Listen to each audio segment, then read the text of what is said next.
Estão conseguindo ver o material certinho, né?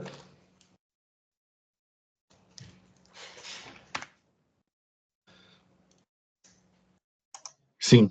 Bora lá, então. Primeiro, gente, a gente vai começar agora o conteúdo de músculo, que é basicamente o principal conteúdo do primeiro parcial, beleza? Basicamente, 60% das perguntas são de músculo, porque justamente tem muita coisa que dá para se perguntar de músculo, entende? Primeiro, dá para se perguntar a origem, inserção de músculo, a inervação dele, os reparos anatômicos. Muitas estruturas anatômicas passam por músculos, por cavidades que os músculos formam. Então, isso dá muita possibilidade de pergunta. Então, por isso, 60% da prova basicamente é músculo. E também é o último conteúdo que vocês estudam. Entende? Então, é o conteúdo que é mais essencial manter o ritmo de estudo para tentar acompanhar o conteúdo.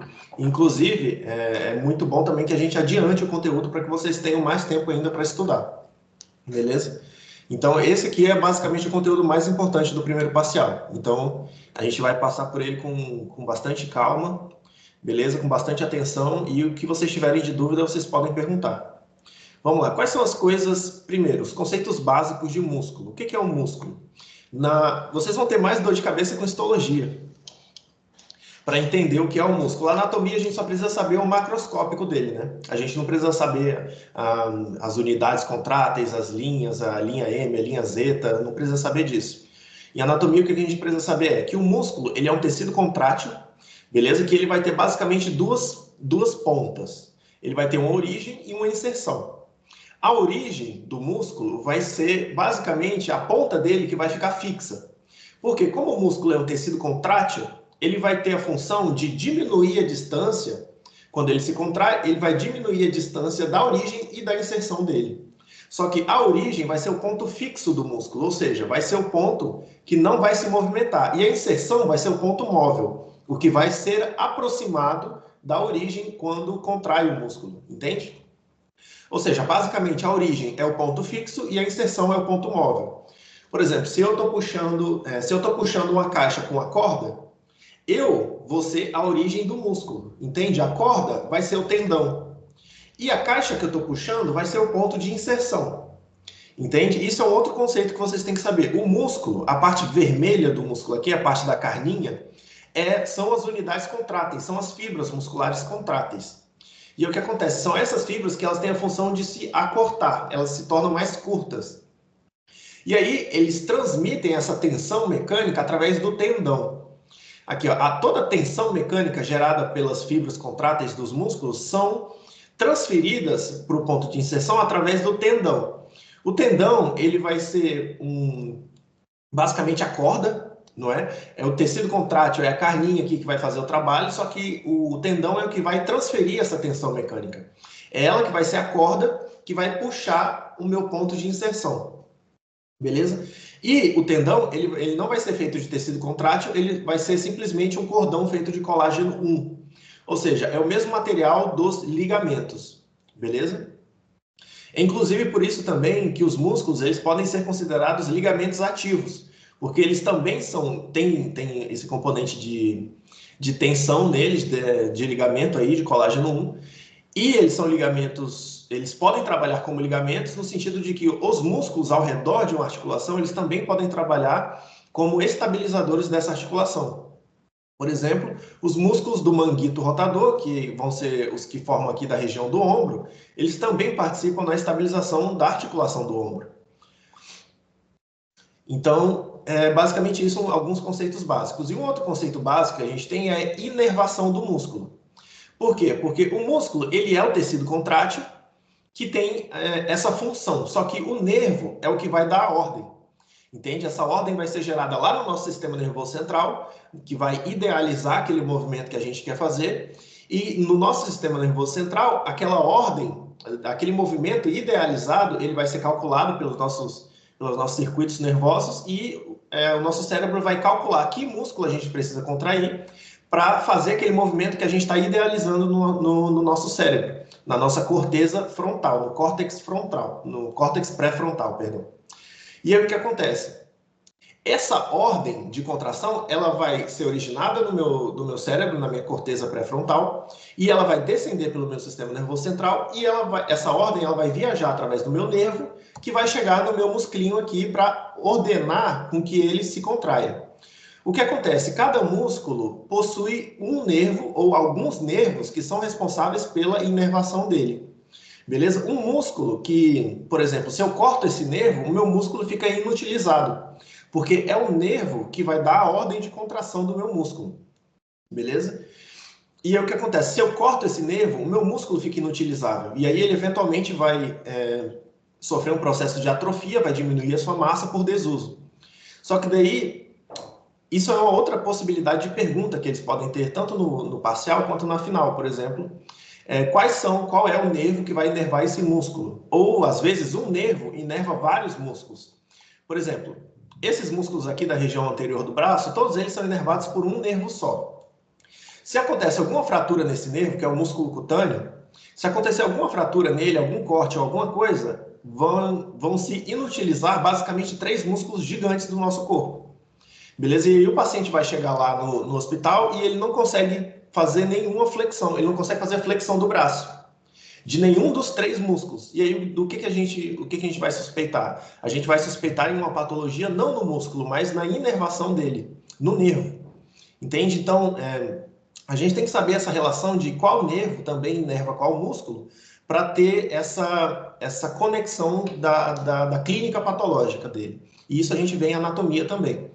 E os músculos que a gente tem que saber, os principais que a gente tem que saber a inervação obrigatoriamente, porque se pergunta muito, eu já vou passando para vocês ao longo da aula já.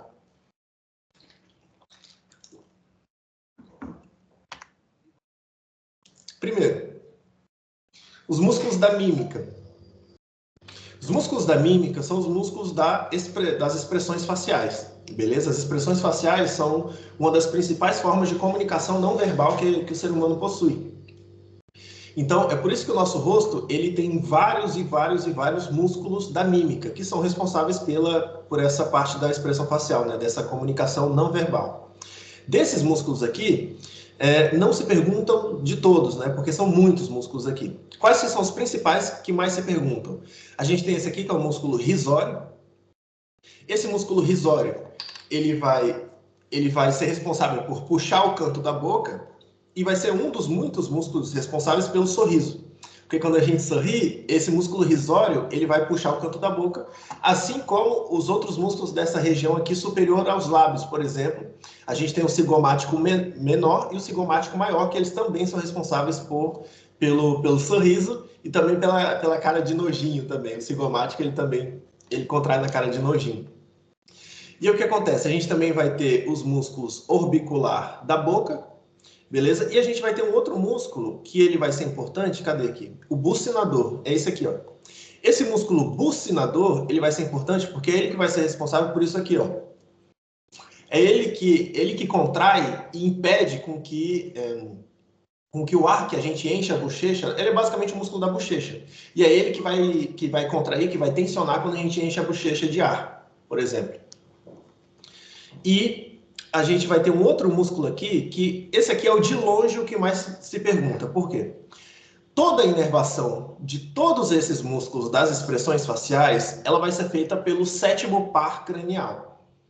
Esse 7º par cranial se chama nervo facial, justamente porque ele é o principal responsável pela inervação de todos os músculos das expressões faciais.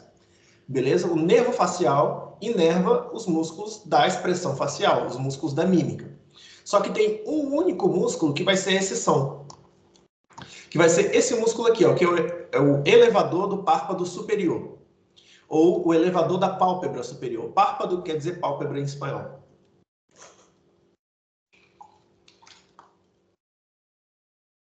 Esse músculo elevador do párpado superior, ele vai ser um dos músculos da mímica, beleza? Porque a elevação do párpado superior é muito importante na nossa expressão facial, só que ele vai ser a única exceção da inervação dos músculos da mímica. Porque o elevador do párpado superior, ele se origina dentro da fossa orbitária. Parte superior da fossa orbitária e se inserta na região da pele do párpado superior, da pálpebra superior. Ele pode ser considerado um músculo cutâneo, porque ele vai se associar à pele do párpado superior. E como esse músculo ele se origina aqui dentro da fossa orbitária, ele vai ter a mesma inervação dos outros músculos que são responsáveis pelo movimento dos olhos. Ou seja, o mesmo nervo que vai inervar os músculos de movimentação dos olhos é o nervo que vai inervar o elevador do párpado superior. Ou seja, o terceiro par cranial, que é o motor ocular comum. O motor ocular comum, que é um dos pares craniais responsáveis pelo motor dos olhos, movimentação dos olhos, é ele que vai inervar o elevador do párpado superior. E aí, esse elevador do párpado superior, ele é a única de todos os músculos da mímica. Todo o resto é inervado pelo sétimo par, o facial. O elevador do párpado superior é o único inervado pelo terceiro par cranial, que é o motor ocular comum. Aí vamos seguindo. Aí depois a gente vai ver os músculos mastigadores, os músculos da mastigação, ou associados à mandíbula. Esses músculos, eles vão trabalhar... A gente vai ter, basicamente, 3 músculos responsáveis por fechar... Gente, esse microfone aqui, ele tá... Às vezes o microfone dele tá falhando. Beleza, eu já comprei um fone novo, ele tá chegando. Só que às vezes o microfone desse aqui, ele falha. E aí, se ele começar a falhar, vocês me avisam que eu reconecto ele. Vamos seguindo aqui. Os músculos da mastigação, eles vão trabalhar em grupos. Por quê? A gente vai ter os músculos que abrem, o grupo dos músculos, que vai ser só um músculo, no caso, só um músculo que vai fazer a protrusão e a lateralização da mandíbula. Beleza? E a gente tem que saber quais são esses músculos, qual é a função e qual ainda é. Primeiro, os músculos, eles vão ser... Oi, Matheus? Oi. Tá dando um pouquinho de problema aí, né? O meu microfone tá ruim.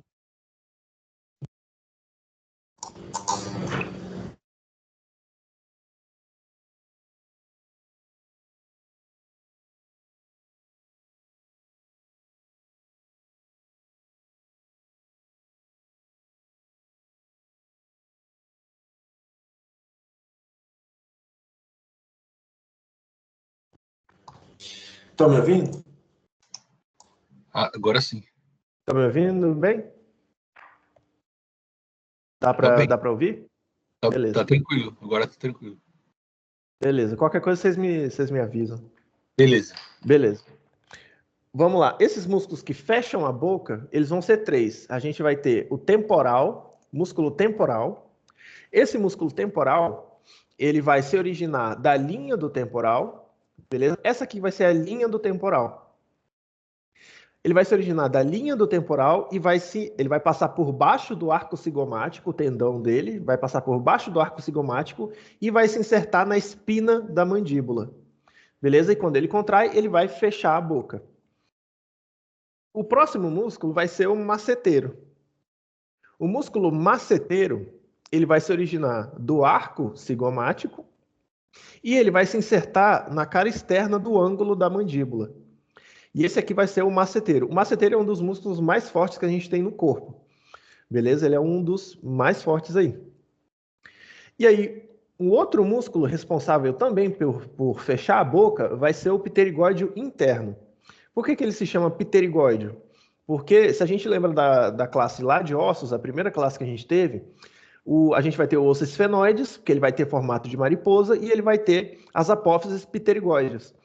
Essas apófises pterigóides são pontos de origem dos músculos pterigóides, que são os músculos da mastigação.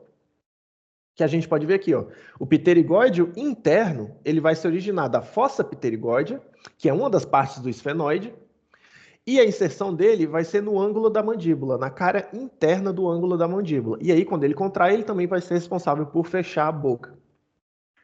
Todos esses 3 músculos, o temporal, o masseteiro e o pterigóide interno, eles vão ser responsáveis por fechar a boca. A gente tem 3 músculos responsáveis por fechar a boca. E 3 músculos muito fortes. É por isso que o ser humano, a gente tem muito mais força para fechar a boca na mastigação do que para abrir. Ou para fazer protrusão ou lateralização. Beleza? E isso é um padrão que acontece em muitos animais. Por exemplo, os crocodilos, eles também têm muito mais força para fechar a boca do que para abrir. Entende? E a maioria dos outros animais, a maioria dos mamíferos também é assim. Justamente para exercer pressão no nosso alimento na hora da mastigação. E aí, a gente vai ter também o pterigóide externo. O pterigóide externo, também chamado de pterigóide lateral, ele vai ser um dos músculos da mastigação e ele vai ter a sua origem na ala maior do esfenoides. Aqui a gente tem a ala maior, que inclusive está fazendo parte do ptério. A gente vê aqui que está formando quase um Hzinho. Essa aqui seria a região do ptério. Essa aqui é a ala maior do esfenoides. E o pterigóide externo, ele se origina da ala maior do esfenoides e também da apófise pterigóide. E ele vai se insertar no côndilo e no menisco da mandíbula. Beleza? No menisco, que a gente tem na articulação ATM. Se vocês lembram aqui, na articulação ATM a gente tem um menisco interarticular. Aqui. Aqui, ó, na ATM a gente tem esse menisco aqui interarticular entre o côndilo e a fossa do temporal. E aí o que acontece? Esse músculo aqui, que está se insertando no menisco e no côndilo, é justamente o pterigóide externo. Que a gente está estudando ele agora. Esse aqui é o pterigóide externo. E o pterigóide externo, ele vai ter a função... O pterigóide externo ele vai ter a função de fazer a lateralização e a protrusão da mandíbula. Ele é o único músculo que tem essa função de fazer lateralização e protrusão da mandíbula. E depois a gente vai ter os músculos... e ele também pode fazer... Ele também participa da abertura da mandíbula. Tá bom? Ele vai fazer lateralização, protrusão e ele também vai ajudar a fazer a abertura da mandíbula. Vai ser ele e o digástrico, que vão ser os dois músculos que vão fazer a abertura da mandíbula. Aqui, ó, abrir a boca, o pterigóide externo e o digástrico, o ventre anterior do digástrico. Qual que é o digástrico? O digástrico, ele vai ser um dos músculos supraioideos. Quais são... por que ele se chama supraioideo? Porque aqui na garganta, a gente tem um ossinho chamado osso flutuante, ou osso flotante, chamado ióides. Ele se chama assim, osso flotante ou osso flutuante, porque ele não articula com nenhum outro osso. Nem de maneira direta, nem de maneira indireta. Esse ossíoides, ele serve como um ponto de inserção de músculo, somente.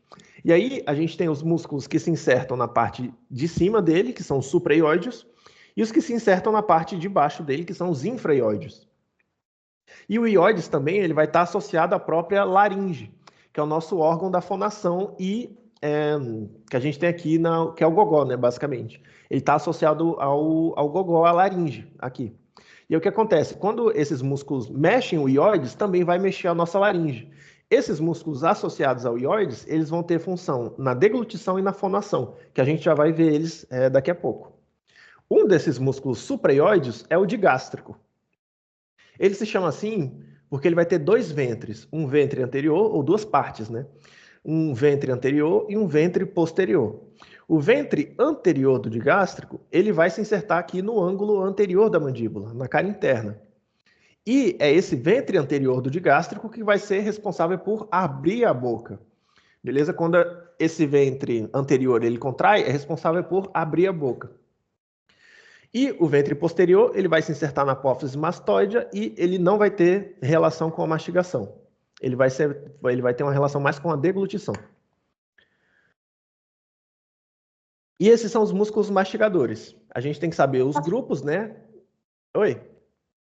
Oi, posso fazer uma pergunta? Sim, sim. Gástrico, ele é supraioides ou infra? Ele é supra. Aqui, ó, o ióides é esse osso aqui, ó. É basicamente o osso do gogó. Ele é um ossinho flutuante. A gente já vai ver ele daqui a pouco e a gente vai rever esse conceito. Mas ele é um dos supraioides, porque ele está acima. Esse aqui é o ossíoides. Esse aqui é o digástrico. Ele está acima do ossíoides. Ele é um supraioide. Ah, tá bom. Obrigada. Beleza. E aí o que tem que saber? Tem que saber o grupo, né? Que músculo faz o quê? E também tem que saber a inervação. Todos esses músculos vão estar inervados pelo quinto par cranial, o trigêmino. O trigêmino, ele vai ser um dos pares craniais que, assim, vocês não precisam saber a função dele agora, mas uma das funções dele, ele tem função motora e sensitiva, e a função motora dele vai ser inervar todos os músculos da mastigação. Seguindo, a gente vai ter agora os músculos da região anterolateral do pescoço. Esses músculos da região anterolateral do pescoço são os músculos mais notáveis do pescoço, beleza? E a gente vai ver eles de superficial até o mais profundo. Primeiro, o músculo mais superficial possível é o platisma. Esse aqui vai ser também chamado de músculo cutâneo. Por quê? Porque ele vai ser um músculo que as fibras dele vão estar associadas à própria pele, ao próprio tecido subcutâneo. E o que acontece? Quando a gente tira a pele, automaticamente a gente retira todas as fibras do platisma. Porque ele é um músculo associado à pele. Tira a pele, tira o músculo. Entende? Inclusive, ele é um dos músculos das expressões faciais. Beleza? Ele é um dos músculos das expressões faciais e por isso ele também vai estar inervado pelo sétimo par cranial, que é o nervo facial. Depois, tirando a pele, né, tirando o platismo, a gente vai expor os outros músculos da região anterolateral do pescoço. Esses são, a gente vai ter aqui o maior e mais notável músculo da região anterolateral, que vai ser o esternocleidomastoide, ou também chamado de ECM, que é a sigla dele, de esternocleidomastoide. Esse músculo, ele vai ter esse nome porque ele vai ter duas origens e uma inserção. Ele vai ter esternocleido, uma origem no esternon e outra origem na clavícula. E mastoide, porque a inserção dele vai ser na apófise mastoide. Ele vai ser esse músculo aqui, ó, do pescoço. E ele contrai, quando ele contrai, justamente ele vai fazer a rotação contralateral, beleza? Por quê? Por que se chama rotação contralateral? Porque se eu contraio o meu esternocleidomastoide do meu lado direito, a minha rotação, a minha cabeça vai rodar para o lado esquerdo. Ou seja, contraindo o direito, roda a cabeça para o esquerdo. Contração contralateral da cabeça. E também, ele também é um pouco responsável por fazer a flexão da cabeça também. Beleza? Rotação contralateral e flexão da cabeça. Outra coisa que o ECM vai ser responsável ele também vai ajudar na inspiração. Ele vai ser um dos músculos inspiradores acessórios. Por quê? Quando uma pessoa está com muita dificuldade de respirar, ou ela está com falta de ar, ou aumenta a demanda de oxigênio do sistema dela, essa pessoa vai entrar em um estado de taquipneia. Ela vai começar a respirar muito, muito rápido. E qual que é a diferença entre uma pessoa que está em taquipneia e uma pessoa que está em normopneia? A diferença vai ser que ela vai começar a usar todos os músculos possíveis para ajudar ela a inspirar. E um desses músculos que não tem a função principal de respirar, mas pode ajudar, é o esternocleidomastoide. Ele é um dos músculos auxiliares da inspiração. Por quê? Quando a pessoa está com muita dificuldade de inspirar, ela vai começar a usar o esternocleidomastoide, por exemplo. Entende? Ela vai começar a usar os músculos do pescoço. Por quê? Porque ela vai travar a nuca aqui atrás e o ponto de origem do ECM vai começar a ser a apófise mastoide. E aí, o ponto de inserção vai começar a ser o esternon e a clavícula. Ou seja, ele vai puxar, a pessoa trava a nuca e ela vai começar a puxar o esternon e a clavícula para cima para ajudar a expandir a caixa torácica. Então a pessoa começa a respirar mexendo, contraindo os músculos do pescoço. E um desses vai ser o esternocleidomastoide. Beleza? Ele também é um inspirador acessório. Daí, seguindo, a gente vai ter os escalenos. Os músculos escalenos, eles vão ser também um dos músculos da região anterolateral do pescoço, que eles vão se expor quando a gente corta o esternocleidomastoide fora. Ou seja, eles vão estar num plano um pouquinho mais profundo do que o ECM. E é o que acontece, eles se chamam assim, escalenos, eles são esses músculos aqui, gente. Eles são 3. Eles se chamam escalenos porque eles têm um aspecto de escada, de escaleira. E aí é por isso que eles se chamam escalenos. E aí o que acontece? Esses escalenos, eles vão ser 3. A gente tem o escaleno anterior, o escaleno médio e o escaleno posterior. Esses músculos escalenos, eles vão se originar das vértebras cervicais e eles vão se insertar nas primeiras costelas. Esses músculos escalenos, eles basicamente vão ter a mesma função do esternocleidomastoide, ou seja, eles também vão fazer rotação contralateral do pescoço e eles também vão ser responsáveis por fazer um pouco da flexão da cabeça e eles também são inspiradores acessórios, ou seja, eles também ajudam na inspiração forçada. Só que os escalenos, eles vão ter uma outra coisa que é muito importante deles e sempre se pergunta, beleza? Os hiatos escalênicos. Por quê? A gente vai ter dois hiatos. Hiatos é um espaço, também pode ser chamado de espaços escalênicos. O que acontece? Vão ser dois. A gente vai ter um espaço retroescalênico ou interescalênico. São os dois nomes, retroescalênico ou interescalênico. Esse espaço ele vai estar localizado entre o escaleno anterior e o médio. Beleza? O espaço interescalênico ou retroescalênico, ele vai ser localizado entre o escaleno anterior e o médio. E por esse espaço vai passar a artéria subclávia, que é muito importante. Essa artéria vai ser a artéria responsável por irrigar todo o membro superior do seu lado. E também vai passar por aí a artéria subclávia, como eu já falei, e também vai passar os troncos primários do plexo braquial. E esse plexo braquial também vai ser responsável por inervar completamente o membro superior do lado correspondente. Beleza? Ou seja, esse espaço retroescalênico, porque ele está atrás do escaleno anterior, ou interescalênico, porque ele está entre o escaleno anterior e o médio, esse espaço vai ser muito importante, porque vai passar elementos vasculonerviosos muito importantes, que é a artéria subclávia e os troncos primários do plexo braquial. Primários por quê? Porque são os primeiros, é a primeira porção do plexo braquial. Depois a gente vai ter tronco secundário e ramas terminais. Só que nesse nível aí do hiato retroescalênico são os troncos primários.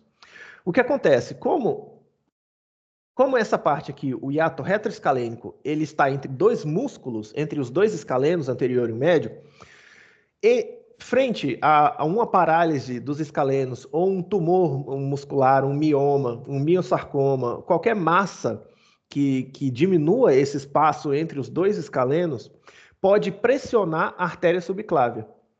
Pressionando a artéria subclávia, gera-se a síndrome dos escalenos. Isso é muito importante, sempre pergunta no primeiro parcial. A síndrome dos escalenos é o quê? É quando acontece alguma coisa que diminui o espaço retroescalênico e vai pressionar essa artéria subclávia. Pressionando essa artéria subclávia, vai diminuir a perfusão, a irrigação do membro superior correspondente, do lado correspondente. Ou seja, se eu diminuo o meu espaço retroescalênico do meu lado direito, eu vou comprometer toda a irrigação de todo o meu membro direito.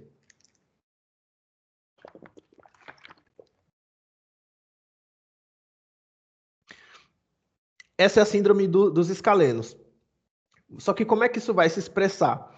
O primeiro lugar em que, quando você diminui a irrigação de um membro, o primeiro lugar que vai sofrer são as extremidades, porque as extremidades justamente são as que recebem menos sangue, naturalmente. Então, por exemplo, essa pessoa que tem síndrome dos escalenos, ela não vai necessariamente sentir dor no pescoço, porque pode ser que a patologia que esteja causando a diminuição do espaço não manifeste dor. Só que o que essa pessoa vai sentir? Essa pessoa vai sentir formigamento nas extremidades. E dependendo do grau de compressão, esse formigamento ele vai crescer. Ou seja, ele vai desenvolvendo de maneira centrípeta. Ou seja, de distal na ásia proximal. E o que acontece? Também essa síndrome dos escalenos pode evoluir mais ainda e causar não só formigamento, mas também causar a hipoperfusão, né, que seria ficar a ponta dos dedos branca, ou pode até ficar a ponta dos dedos cianótica, ou seja, ficar azul ou até roxa. Enfim, não chega a necrosar, não chega nesse ponto, mas pode evoluir, né, dependendo da severidade do quadro. E é o que acontece. Para a gente fazer o exame, para saber se um paciente tem síndrome dos escalenos, a gente faz o quê? A gente vai contrair os escalenos, ou seja, a gente pede para o paciente rotacionar a cabeça para o lado contralateral do que a gente está suspeitando que tem a síndrome, a gente contrai os escalenos dele e sobe o braço do paciente. E aí a gente vê o pulso do paciente, o pulso radial, dos dois lados, comparando os dois lados. Se existe uma diferença do pulso radial direito e esquerdo, por exemplo, se eu estou suspeitando a síndrome dos escalenos do lado direito do paciente, eu giro o paciente para o lado da cabeça dele para o lado esquerdo e subo o braço dele. E aí eu vou ficar vendo os dois pulsos. Se o pulso da mão direita diminuiu ou ficou nulo, é porque esse paciente tem síndrome dos escalenos.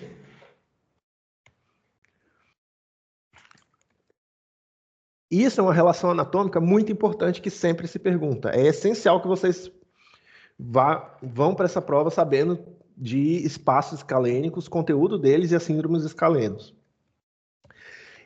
Além desse ato retroescalênico, a gente vai ter um outro que é o pré-escalênico.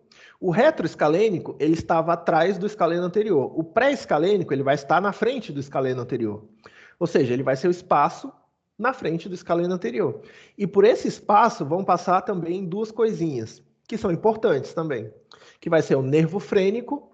O nervo frênico, ele é um nervinho do plexo cervical, ou seja, ele vai se originar na região cervical do corpo e ele vai descender, ele vai percorrer todo o pescoço, percorrer toda a caixa torácica e vai inervar o diafragma.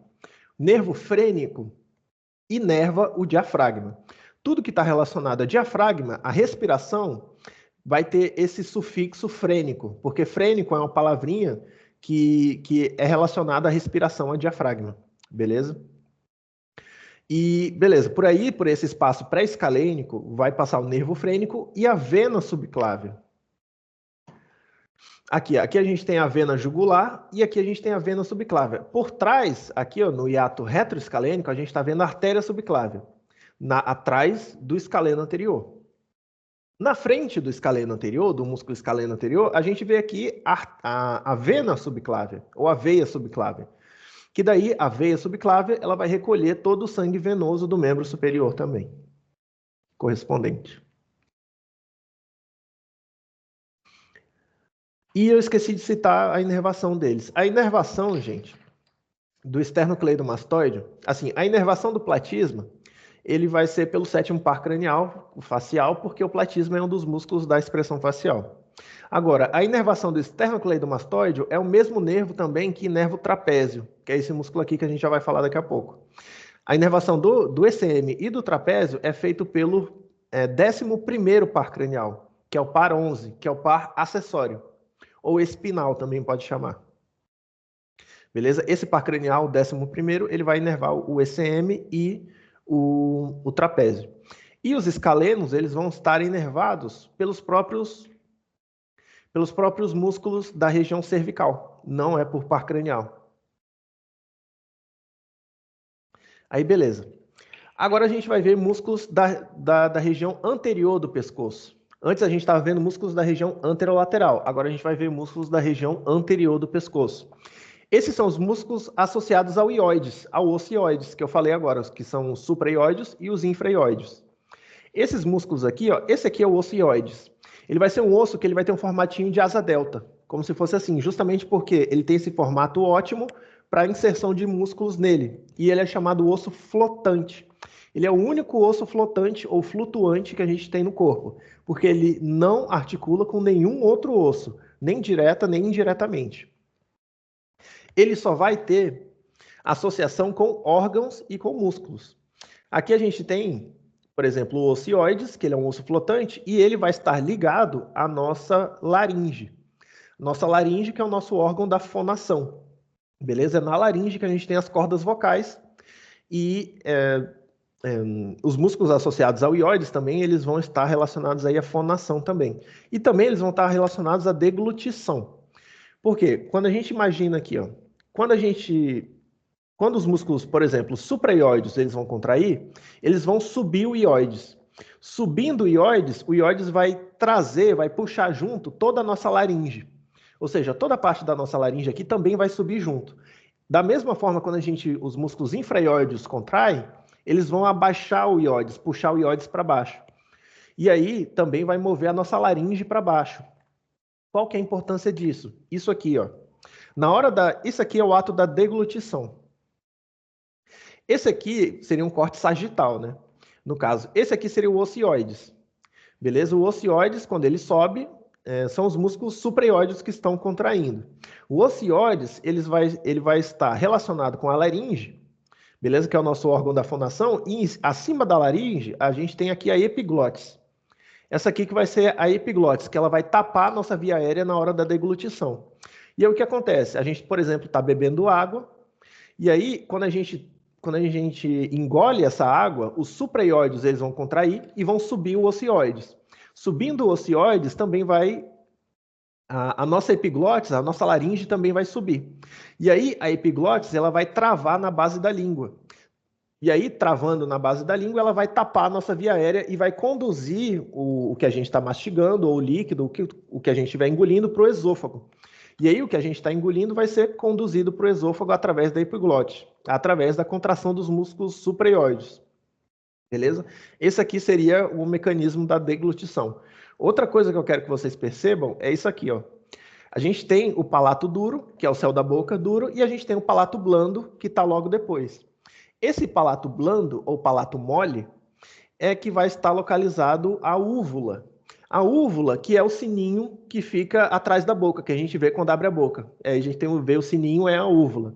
Qual que é a função da úvula? Quando a gente deglute, a úvula ela vai fechar a parte da faringe para que o que a gente esteja deglutindo não vá para a rinofaringe e para as fossas nasais.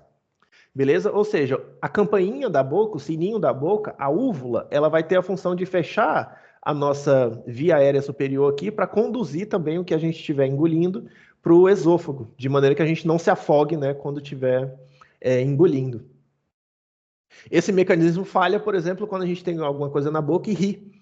Quando a gente ri, a úvula ela não consegue tapar o espaço da nossa rinofaringe, e aí o que a gente está engolindo, né, vai para a rinofaringe e vai para o nariz. E aí por isso que quando está tomando algum líquido e a pessoa ri, sai pelo nariz também. E aí a pessoa se afoga com o que está tomando. Enfim, uma curiosidade aí da medicina.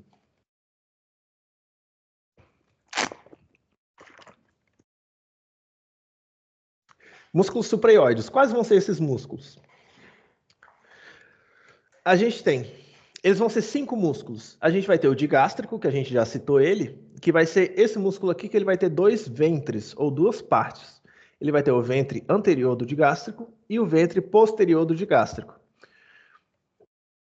O ventre anterior do digástrico, ele vai se originar do ióides, do ocioides, e vai se insertar no ângulo anterior da mandíbula, na cara interna do ângulo anterior da mandíbula. E o ventre posterior do digástrico, ele vai se originar do ióides e vai se insertar na apófise mastoide. E aí, a gente vai ter um outro músculo também chamado estiloióideo. O estiloióideo, o próprio nome dele já diz, ele vai se originar do ióides e vai se insertar na apófise estiloides, que é aquela apófise pontudinha que a gente tem na exobase do crânio. E outra coisa é que o estiloióideo, meio que o digástrico ele faz um ângulo, beleza? O digástrico ele faz um ângulo, porque o ventre anterior se inserta na mandíbula e o posterior na apófise mastoide. E ele faz um ângulozinho. O estiloióideo, ele meio que vai cortar esse ângulo no meio. Isso é muito útil no prático. Por quê? Porque no prático tem preparado de pescoço. Inclusive tem esse preparado de pescoço está lá faz um tempo já, e um dos poucos músculos que estão bons de reconhecer é o estiloióideo e o digástrico. E justamente o estiloióideo, você reconhece ele porque a gente tem os 2 ventres do digástrico formando um ângulo, e aí o estiloióideo é o músculo que corta esse ângulo no meio. Ele faz basicamente uma bissetriz nesse ângulo. Beleza? Isso é bem útil no prático. Depois, a gente vai ter os músculos que vão formar o piso da boca. Os músculos que formam o piso da boca, a gente não tem osso aqui formando o piso da boca. Então, basicamente, o piso da boca é formado por músculo, que vão ser também músculos supraioides. A gente vai ter esse aqui, que ele é mais externo, que ele vai ser o miloióideo, beleza? Miloióideo, que ele vai se originar do ióides e vai se insertar na maior parte do ângulo interno, da cara interna da mandíbula. E depois a gente vai ter o gênio ióideo. O gênio ióideo, ele vai ser também um músculo que vai formar o piso da boca, só que ele não vai ser amplo como o miloióideo, ele vai ser mais 2 cordõezinhos assim, que eles vão se originar do ióides e se insertar na parte bem no ângulo mesmo anterior da mandíbula. E depois a gente vai ter um outro músculo que aqui está seccionado, que vai ser o ioglosso, beleza? Tudo que a gente vê que tiver a palavrinha glosso é relacionado à língua, beleza? Esse músculo ioglosso, ele vai se originar do ióides e ele vai se insertar na própria língua. A nossa língua, ela é um órgão formado puramente por músculo, beleza? A nossa língua é puro músculo. Só que a gente tem músculos intrínsecos da língua e músculos extrínsecos da língua. O ioglosso vai ser um dos músculos extrínsecos da língua. Por quê? Porque ele se origina de alguma parte externa da língua e se associa a ela. Entende? Então, esse músculo ioglosso vai ser um dos músculos supraioides e eles vai se originar do ióides e vai se associar à própria língua, ajudando a formar a própria língua. Por isso, ele é um dos músculos extrínsecos da língua. Beleza, todos esses músculos eles vão ter função de quando contraem, eles tracionam o ióides para cima, na hora da deglutição, para fazer justamente isso aqui, né? Para tapar a via aérea inferior e para conduzir o que a gente está engolindo para o esôfago. E agora os músculos infraióides. Os músculos infraióides, eles vão ser músculos que vão estar associados à cara interna ou na cara inferior ou à parte inferior do ióides. Beleza? Esses músculos vão ser 4. A gente vai ter o homoióide, homoióide com OMO, porque ele vai se originar do omóplato, que é um outro nome para escápula. Ou seja, o homoióide, ele vai se originar da escápula e vai se insertar no ióides. E uma coisa também que é útil para o prático é que o homoióide, ele é o único músculo que faz essa curva. Beleza? Ele é o único que faz essa curvinha. O resto são tudo reto. Eles são todos retos. O homoióide é o único que faz uma curvinha. Ou seja, se você vê no prático um músculo que está fazendo uma curvinha assim, ele vai ser o homoióide. Seguramente. Depois, a gente vai ter o esterno-ióide. Beleza? Ou seja, a gente vai ter aqui um músculo que vai se originar do esternon e vai se insertar diretamente no ióides. Que no caso vai ser esse verde aqui, ó, tá? Ele se origina do esternon e se inserta diretamente no ióides.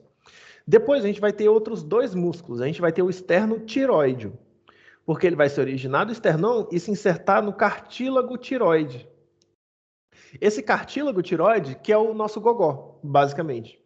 Beleza? Ele vai se originar do esternon e se insertar no cartílago tiroide. E vai ter um outro músculo que é o tiroióide, que ele vai se originar do cartílago tiroides e se insertar no osso ióides. Beleza? Ou seja, basicamente tem uma lógica aqui que dá para vocês usarem para conseguir lembrar de todos os músculos infraioides. A gente tem o homoióide, que é o que faz a curvinha, e aí depois a gente tem basicamente 3 etapas aqui. A gente tem o esternon, o cartílago tiroides e o osso ióides.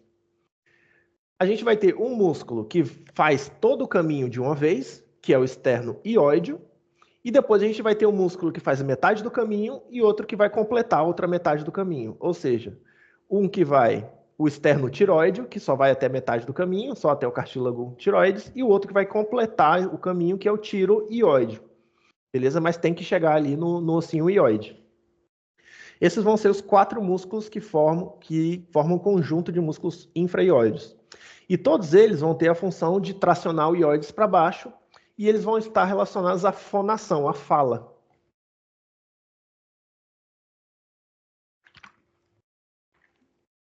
Seguindo, aqui a gente tem um esqueminha dos músculos supra e infraióides. Por que eu coloquei isso de vermelho triângulo carotídeo? Porque... Deixa eu pegar aqui. Por que eu coloquei em vermelho... Oh, caramba. Esses que estão escritos em vermelho aí, triângulo carotídeo, porque a gente tem no pescoço um triângulo chamado triângulo carotídeo, que ele é muito importante em todos os 3 parciais, em toda a final, é importante vocês saberem do triângulo carotídeo para a vida inteira. Esse triângulo carotídeo, ele vai ter limites e ele vai ter conteúdo. Deixa eu colocar aqui que está frio. Esse triângulo carotídeo ele vai ter limites e ele vai ter conteúdo, gente. Os limites dele vão ser 3 músculos do pescoço. E o que acontece? Esses 3 músculos do pescoço que vão ser os limites do triângulo carotídeo, eles vão ser o homoióide, a gente vai ter o esternocleidomastoide e o ventre posterior do digástrico. Espera aí, rapidinho. Beleza. Aqui, ó. Esse aqui é o triângulo carotídeo. Ele é um triângulo que vai estar aqui na região do pescoço e é nele que dá para sentir a pulsação, o pulso carotídeo, né? Que é o pulso, um dos pulsos principais que a gente tem no corpo. E de longe é o mais importante. Vamos lá. O triângulo carotídeo ele vai ter limites e ele vai ter o conteúdo dele. Os limites dele vão ser, a gente tem o homeóide, que o homeóide, é melhor desenhar aqui. O homeóide ele é o músculo que faz a curvinha que eu falei para vocês. Então, ele basicamente vai ser originado aqui. Ele basicamente vai ser originado aqui e ele vai fazer aquela curvinha que ele faz atrás do ECM e depois ele vai se insertar no ocioides. Ele é um dos músculos infraioides. E também ele é um dos limites do triângulo carotídeo. Ou seja, homeóide, o esternocleidomastoide vai ser um dos limites também, e o ventre posterior do digástrico vai ser também um dos limites aqui do triângulo carotídeo. E aí vai formar o dito triângulo carotídeo. Esses vão ser os limites. Qual que vai ser o conteúdo do triângulo carotídeo? O conteúdo do triângulo carotídeo vai ser o paquete vasculonervoso do pescoço, ou o paquete vasculonervioso del cuello. O que acontece? Esse paquete vasculonervoso vai ter artéria, vena e nervo. E qual vai ser a artéria, vena e nervo? A gente vai ter artéria. A gente vai ter artéria carótida primitiva.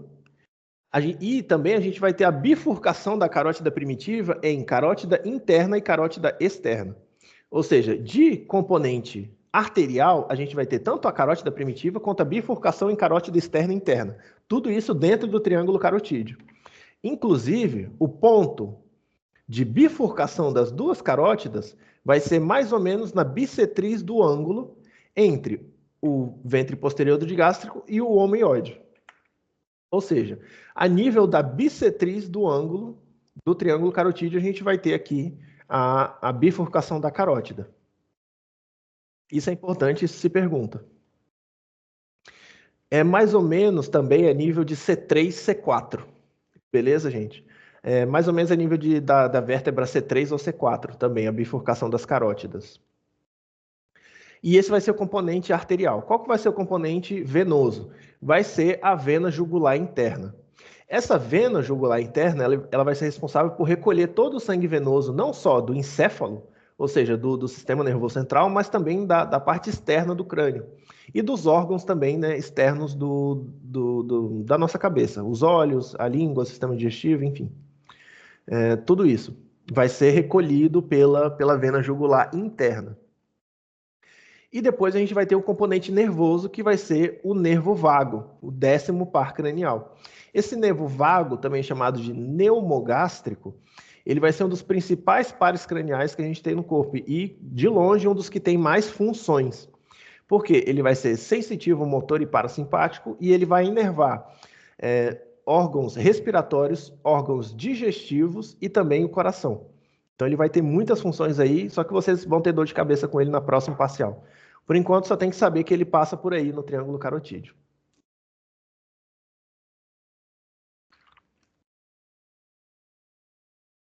Vamos seguindo. Uma outra coisa também que a gente vai ter no triângulo carotídeo é o seno carotídeo. O que vai ser o seno carotídeo? O seno carotídeo, como eu falei, a gente vai ter a carótida primitiva, que é a carótida antes de se bifurcar, e a bifurcação em carótida interna e carótida externa. Beleza? Isso aqui vai ser o quê? O seno carotídeo é um engrossamento da parede da carótida interna no seu ponto de origem. Ou seja, a gente vai ter a bifurcação da carótida primitiva em carótida interna e externa, e na base, na primeira porção da carótida interna, a gente vai ter o seno carotídeo. Esse seno carotídeo ele vai ser um engrossamento da parede da carótida interna. Por quê? Porque esse engrossamento ele vai estar feito por fibras nervosas do nervo glossofaríngeo. A gente tem até aqui o nervo glossofaríngeo, que é um dos pares craniais. Ele é o 9º par cranial 9. Esse nervo glossofaríngeo, ele vai originar uns receptores aqui que vão formar esse engrossamento da parede da artéria da carótida interna. E para que vai servir esse seno carotídeo? Esse seno carotídeo, ele vai conter baroreceptores. O que são baroreceptores? Baroreceptores são receptores de pressão. Por quê? Qual que é a importância disso? Esses receptores de pressão, a artéria carótida interna, ela vai ser não a artéria, né, mas uma das principais artérias responsáveis pela irrigação do sistema nervoso central, do encéfalo. Beleza? Formando o polígono de Willis, que vocês vão ter que saber para o próximo parcial, não para esse. Só que, como a carótida é a carótida interna que leva o sangue para irrigar o encéfalo, o nosso sistema nervoso central, o nosso sistema nervoso central tem que saber qual que é a pressão sanguínea que está indo para ele. Porque a pressão sanguínea para o nosso sistema nervoso central é basicamente o que mantém a gente vivo. Porque se a pressão sanguínea do nosso sistema nervoso central baixa, o nosso sistema nervoso central eventualmente vai morrer. Então, a gente tem que manter aí o controle da pressão sanguínea que vai para o sistema nervoso central, através do seno carotídeo, através de baroreceptores. Baro vem de pressão, beleza? Vem de pressão, ou seja, receptores de pressão de sangue. E também a gente vai ter um outro negocinho aqui, que é o corpo carotídeo. Esse corpo carotídeo, ele também vai ser um receptor, só que ele vai ser um quimioreceptor. E esse quimioreceptor, ele vai captar a química, a substância química. No caso, ele vai captar a acidez do sangue, através da captação do ácido carbônico do sangue. O que acontece? Vocês vão ver isso em química no segundo ano. Quando o nosso sangue, quando a gente respira, ou melhor, quando a gente deixa de respirar, a concentração de dióxido de carbono no nosso sangue vai aumentando. Esse dióxido de carbono, ele vai começando a reagir com a própria água do soro sanguíneo e ele vai começar a gerar ácido carbônico. Ou seja, quanto menos a gente respira, mais dióxido de carbono a gente tem no sangue e mais ácido carbônico a gente tem no sangue. E esse quimioreceptor, ele vai detectar justamente a quantidade de ácido carbônico no sangue. Ou seja, ele vai detectar o pH do sangue. Basicamente, se o sangue está muito ácido ou muito básico. E ele vai levar essa informação para o nosso sistema nervoso central, para o hipotálamo. O que acontece? Esse seno carotídeo é o que vai ser responsável, esse corpo carotídeo, os quimioreceptores vão ser responsáveis por controlar a nossa frequência respiratória. Por quê? Quando o nosso sangue está muito ácido, está em um estado de acidez respiratória, por falta de oxigênio, esse quimioreceptor do corpo carotídeo vai detectar isso, vai mandar informação para o sistema nervoso central e vai fazer com que a gente aumente a frequência respiratória. Beleza? E é por isso, inclusive, que a gente não consegue, nós mesmos, parar de respirar e continuar sem respirar. Porque os nossos quimioreceptores do seno carotídeo vão mandar essa informação para o hipotálamo e o nosso hipotálamo vai começar a forçar a gente a respirar de maneira involuntária. E é por isso que a gente não consegue se matar só parando de respirar e pronto.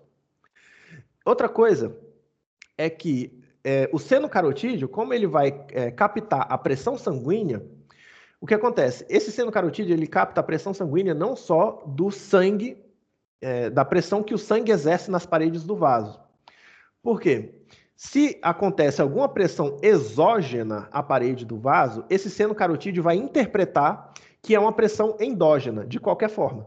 Ou seja, se eu aperto o seno carotídeo de uma pessoa, ou seja, se eu aperto o pescoço de uma pessoa, o seno carotídeo vai interpretar que essa pressão exógena que eu estou exercendo sobre o pescoço da pessoa é a pressão endógena do sangue dela.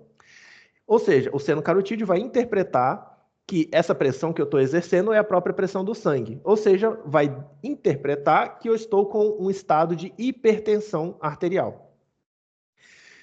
Como ele interpreta isso, a resposta do meu sistema nervoso central vai ser diminuir a minha pressão.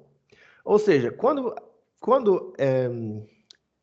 por exemplo, quando aperta o pescoço de uma pessoa, ela vai desmaiar. Ou quando enforca uma pessoa, ela vai desmaiar. Só que ela não está desmaiando por falta de ar. Até porque para desmaiar por falta de ar precisa de uns 3 minutos. Entende? Ela está desmaiando porque essa pressão sendo exercida sobre o pescoço dela, ela está sendo interpretada como uma pressão endógena da carótida interna dessa pessoa. E aí, o sistema nervoso central dela baixou a pressão dela de maneira quase instantânea e fez com que ela desmaiasse, para compensar esse excesso de pressão que o nosso seno carotídeo está captando, né? Está interpretando. Qual que é a função de tudo isso que eu estou falando? O que vocês têm que saber? Existem pessoas que têm um seno carotídeo hipersensível.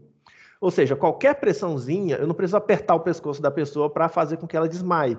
Qualquer pressãozinha sobre o seno carotídeo, simplesmente analisar ou examinar o seno carotídeo da pessoa faz com que ela desmaie, porque o seno carotídeo dela é hipersensível. Outra coisa é que existem tumores de seno carotídeo que fazem com que a pessoa interprete que ela está com hipertensão constantemente e faz com que o sistema nervoso central dela ordene a baixa da pressão dela constantemente. Ou seja, existem tumores de seno carotídeo que fazem com que a pessoa desmaie a cada 5 minutos, basicamente. Porque o seno carotídeo está interpretando que ela está com hipertensão. O que vocês têm que saber para esse primeiro parcial? Tem que saber que a gente tem, a nível da bifurcação das carótidas, o seno carotídeo e o corpo carotídeo. O seno carotídeo tem baroreceptores, receptores de pressão, e o corpo carotídeo tem quimiorreceptores, receptores do pH do sangue. O seno carotídeo, ele vai controlar a pressão sanguínea e o corpo carotídeo vai controlar basicamente a frequência respiratória. E o seno carotídeo, às vezes, é hipersensível. Ou seja, só de tocar aqui a pessoa pode desmaiar. É basicamente isso. Vocês conseguiram entender, gente? Eu sei que foi bastante informação, mas deu para entender bem? O básico?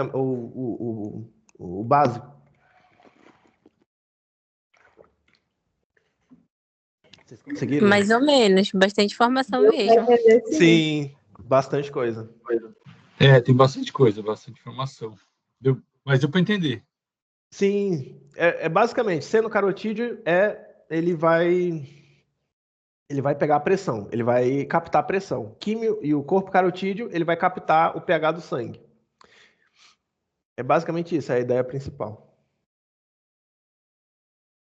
A gente deu 1 hora de aula, vocês querem fazer uma pausa? Uns 10 minutos? A gente pode, agora é 3h05, a gente pode voltar a 3h15? Beleza? Sim, beleza. Beleza, então, a gente se vê 3h15.